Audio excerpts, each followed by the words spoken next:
Eftel was a middle-aged mage who spent the better part of 40 years studying lightning magic so he could defeat the demon lord alongside the other great heroes. And normally, this would be the point where he is shunned and betrayed for being the weakest member of the hero party. But for once, the people of the kingdom are actually grateful for his contribution.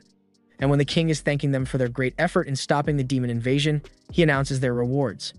As a reward for their bravery, the king tells them that he will be bestowing the greatest title anyone in the kingdom can have, the title of Emperor. Eftel is shocked to hear this, since the title of Emperor is usually something only nobles can receive, and even then, it's extremely rare. So for him to be receiving such a title truly is a great honor. After crowning the water, fire, and earth heroes as emperors, he then moves on to Eftel, and he says that while Eftel may not be the strongest mage out there, everyone recognizes that the hero party never could have won without his help, so he too will be receiving the title of Emperor.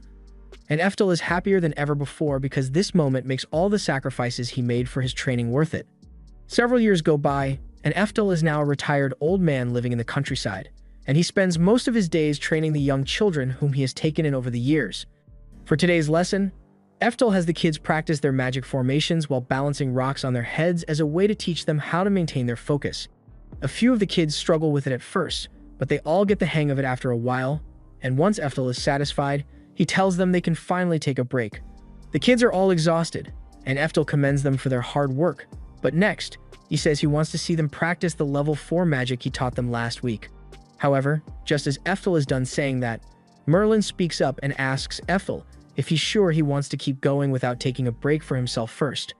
Eftel can see that she is genuinely worried about him since he's getting old, but he assures Merlin that he can still bend his knees without the sound of bubble wrap, so a little standing isn't going to tire him out. Eftel recalls the day he first found Merlin. She was the daughter of a demon woman who had gotten caught up in one of his battles. Even though Merlin was a demon, Eftel decided to take her in since there was no way she'd be able to survive on her own out here. And though Merlin is probably too young to remember any of it, Eftel is sure he must have killed dozens of her family members during the war, so he feels a little guilty when she looks at him with such sincere concern. For now, Eftel decides to carry on with the lesson and tells everyone to get ready to go over the level 4 spells again. But Merlin chimes in and asks Eftel if he could actually teach them some level 6 magic today. The other kids don't understand why Merlin would want to learn level 6 magic already when Eftel just taught them level 5 magic yesterday. And Eftel is a little confused as well since he didn't expect to be asked that. He can see that Merlin is eager to learn, but he tells her that there's no need to rush things because she will learn level 6 magic in due time, and for now, he just wants her to keep practicing what she already knows because the fundamentals are very important. Merlin is a little disappointed to hear him say that since she wanted to learn the magic as fast as possible, but she understands Eftel's point and agrees to just focus on the basics for now. Later on, we see Merlin at the entrance of a deep, dark forest, and she's clearly terrified, but she forces herself to be brave and face her fears so she can prove herself. Merlin plans to kill one of the monsters lurking deep inside the forest so she can prove that she is truly worthy to call herself the best student of the Lightning Emperor. That way, she will be able to take over teaching the other kids, and Eftel won't have to work anymore, so he would finally be able to enjoy his retirement. She knows Eftel would never ask her to do something like this, but Merlin wants to help him in whatever way she can. Merlin's heart was in the right place, but clearly, her common sense wasn't, because not even 10 minutes later, she's running for her life trying to escape the forest because she ran into a wolf monster, and all the level 4 magic she knows didn't work on it. Every spell she throws at the monster either misses or fails to do any meaningful damage, and the wolf just keeps charging after her as if nothing happened. She realizes that she won't be able to outrun the wolf, so she decides to take a gamble and attempt to cast some level 6 magic even though she has barely practiced it. Merlin begins the chant for the spell, and despite the fact that the wolf is still charging at her with deadly intent, Merlin manages to stay focused the entire time and complete the spell, firing off a massive thunderbolt at the wolf. Merlin is extremely relieved that she actually managed to complete the spell, and she is convinced that she successfully beat the wolf, but to her horror, the wolf runs right through the blast without suffering a single scratch and knocks her to the ground. It then slowly walks up to Merlin, but as it is about to eat her, the monster is suddenly struck down by a proper bolt of lightning. Merlin is overjoyed when she hears the crackle of lightning because she knows that means Eftel has come to save her. But that smile quickly fades once she sees how angry Eftel is since he had specifically warned her not to go into the forest.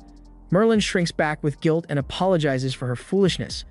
Eftel begins lecturing Merlin on how she needs to stop trying to rush everything because power that isn't fully perfected before use cannot be called true power at all. He reminds her that even the most powerful magic becomes useless if the person casting it doesn't properly understand it. While Eftel is in the middle of his speech, the wolf monster suddenly gets back up and appears behind him, but Eftel doesn't even turn around to face it. He just casually tells it not to interrupt while he's in the middle of teaching his student a lesson, and then he proceeds to hit it with some level 10 magic, incinerating the wolf in an instant. A little while later, Eftel brings Merlin back home, and she still can't believe how amazing and awe-inspiring Eftel looked when he used that level 10 spell earlier. But Eftel tells her to hurry up and get to bed because she has had a long day. Merlin agrees, and she's about to go get ready for bed, but all of a sudden, Eftel falls to his knees and begins spitting up blood. Merlin rushes over to his side because she's worried about him, and Eftel apologizes for letting her see him like this since he knows she looks up to him. But Merlin reveals that she already knew about Eftel's sickness. She had noticed it a while ago, and that's why she was working so hard in hopes of becoming Eftel's successor so he won't have to put so much strain on himself. Eftel is ashamed to realize that his condition is what drove Merlin to become so reckless in the pursuit of power, but he tells her he doesn't have much time left, so he can't afford to waste a single minute resting. Merlin doesn't understand why Eftel is still so insistent on working even though he is so sick, so Eftel explains that he wants to be the one to teach the next generation of mages like Merlin and the other kids. There was once a time when Eftel wanted to become the strongest mage of all time, but he has already accepted that that's never going to happen, so he is doing his best to nurture the next generation.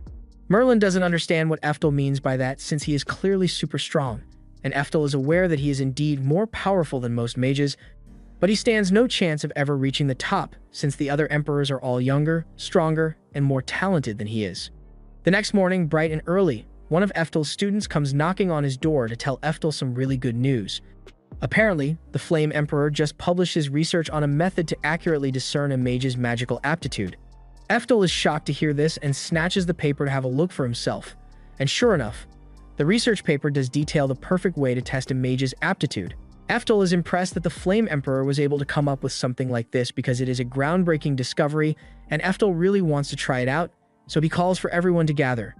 A little while later, everyone meets in the lab to perform the aptitude test, and after preparing all the materials that the research said are required, Eftel decides to start by checking Merlin's aptitude. To do so, he places 4 strands of her hair in the 4 different test tubes, and after a little while, they all change color, with the blue and green test tubes shining especially brightly. According to the research, a glow this bright means Merlin possesses S-rank talent in both water and wind magic, which everyone thinks sounds about right for someone as talented as Merlin. As for the duller red and brown vials, they mean she has B and C-rank talent in earth and fire magic.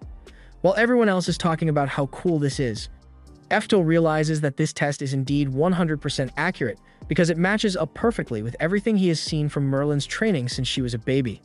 Currently, the only way for mages to discover their aptitude is to practice all forms of magic until eventually 1 or 2 forms surpass the rest. But with this method, it should be possible to appraise a mage's magical talent right from birth so they can optimize their training to become stronger than they otherwise would have been.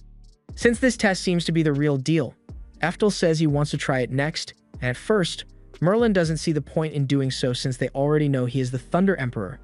But Eftel wants to find out if he ever truly had what it takes to become the greatest. Over the years, he has had to work several times harder than everyone else just to keep up with them, and when the test is complete, Eftel finds out why. It's because he has absolutely no talent whatsoever. Eftel is left in utter shock because the vials remaining clear means that there isn't a single shred of magical talent in his body, and at first, Eftel completely rejects the result and assumes he must have made a mistake in the steps for the appraisal, but no matter how many times he tries it, the results remain the same.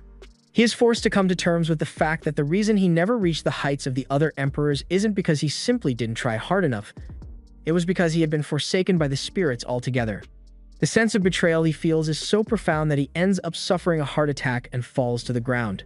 Sometime later, Eftel has become bedridden as his condition worsens, and in his final moments, he is left cursing how unfair his life was because he kept hoping and believing that if he worked hard, he would be able to become the greatest mage of all time, but it turns out that his dream was doomed from the start. Shortly after, Eftel finally dies, but upon his death, his second reincarnation skill activates, and he is brought up to the heavenly realm to meet the goddess of reincarnation. Eftel had completely forgotten that he even had that skill in the first place, since he was first reincarnated into this world over 50 years ago, and now he kind of feels silly for crying on his deathbed a moment ago. The goddess of reincarnation welcomes Eftel back since it has been a long time since she last saw him, and she says she is very impressed with how far he managed to get in this life despite the fact that his body had no magical talent. But that aside, it's time for Eftel's second reincarnation. So the goddess asks him if he'd like her to grant him a cheat 2 times growth skill, so he won't have to suffer from a bottleneck next time. But Eftel says there's no need for that since he already has all the magical knowledge he will need to reach heights he never could in his past life. The goddess more or less expected that kind of answer from Eftel since that's the kind of guy he is, and since he is all set, she proceeds to reincarnate him into his new life. The next time Eftel opens his eyes, he finds himself in the body of a young boy who lives with his mother in the countryside. His life here is pretty normal, but now that he has recalled the memories from his past life, he immediately sneaks off to the shed, the first chance he gets to try out the aptitude appraisal method the Fire Emperor developed. He was hoping that in this life, he may finally get some good magical aptitudes so he can surpass his former self, but to his utter disappointment, he finds out that he also has 0 talent in this life as well, and he is really starting to regret turning down that cheat skill the goddess offered him now. With him being completely talentless yet again, he imagines he is going to end up bottlenecking after learning 10th level magic like he did in his last life. But just as he is in the middle of despairing over his mediocre fate, he suddenly notices a dragon flying overhead, and it looks like it's heading straight for the city.